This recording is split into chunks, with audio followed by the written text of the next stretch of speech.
So, Kyle, collector's choice. We have the professor here and Devin in the lab. This is from Rollin with FA. I'm here with Devin in the lab Williams. What made you want to start playing ball after college? I actually didn't. I actually didn't want to play basketball. I was always like hurt. Yeah, I remember I watched some of your content. Yeah, I saw that. I got in. I kind of started training and kind of doing that whole thing, and that kind of made me fall back in love with basketball because college, it made it feel like a job. Yeah. But after that, like, doing it for fun, I was like, all right, I can get back into this, and so I kept going with it. And what made you want to start creating content? Because at the time, Right. that was kind of unprecedented. Right. No, I guess it was because I was going to school for editing. Okay. I was having so much fun editing. That was like my thing. And then once I made one video, I started liking like the feeling that I would get from it because there was no other feeling. Like some adrenaline rush for me sitting in the room by myself making it. Yeah. And so I just kept going after that and it turned into something. I developed a style and this, that, and the other. And so now you do training. Can you talk about what kind of training you do and how you think you're helping the community? I'm a skills developer, so right now there's a lot of college guys coming in the gym. There's a lot of pros, and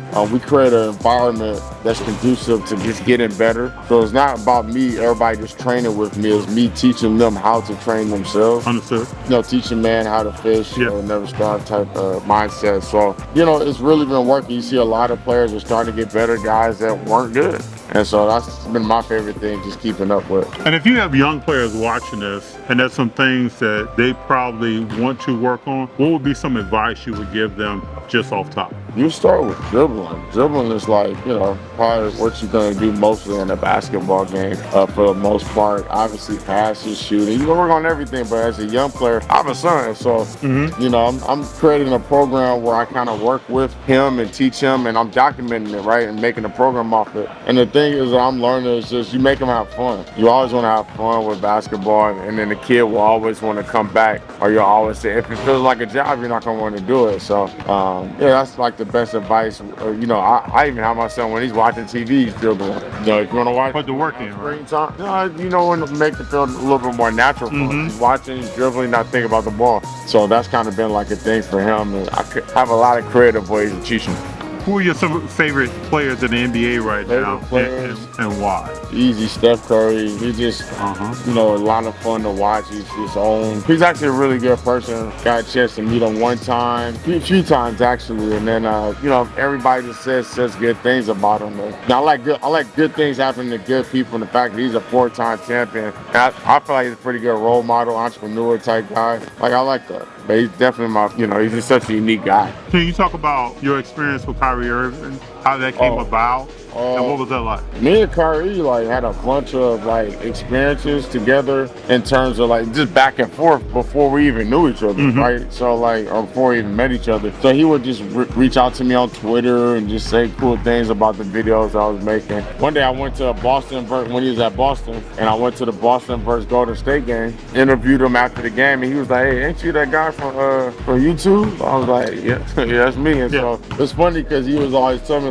they watch our videos, I've heard certain players say that. Yeah, they watch a lot of YouTube, and so it's cool to hear that. And then years later, he just reached out to me like, "Hey, let's work out." I'm like, "All right," and then from there we just kind of been chilling. And he ran a few of his workouts, his camps that we ran right over in that gym over there. So very cool dude, and it's just a lot. All the stuff that happened with him in the last few years. It's kind of cool to see him experience the success that he's experienced in Dallas, because he really is he'll just talk to you how I'm talking to you right now. He'll talk to you no problem, as long as you want. And I thought that was pretty cool. Very, very cool. I appreciate your time, sir. Yeah, no problem. Thank you very much. Yep. Ask Mr. Williams some questions, sir. You want to ask? Anything you want to ask?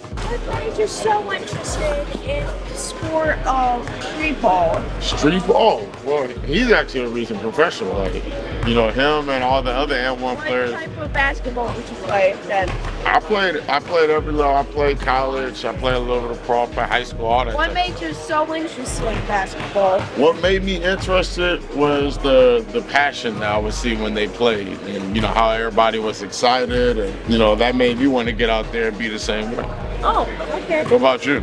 It really took me to see how Kobe played. Oh yeah, He's a big Kobe fan. I'm a big Kobe fan. Yeah. And how all those big great guys played, like Shaq. Yeah. And it took me that to realize right now that I actually wanted to play basketball. You know how long I've been playing basketball? So much that my feet are sore. Really? Yeah. Where did you start? That's a I started like an hour ago probably. You started an hour ago. Oh, you. Been doing it for a long time. I don't know. Actually, I don't know. That's far. You got to keep playing. You got to get better. All right. That's our handshake. That's our handshake. All right.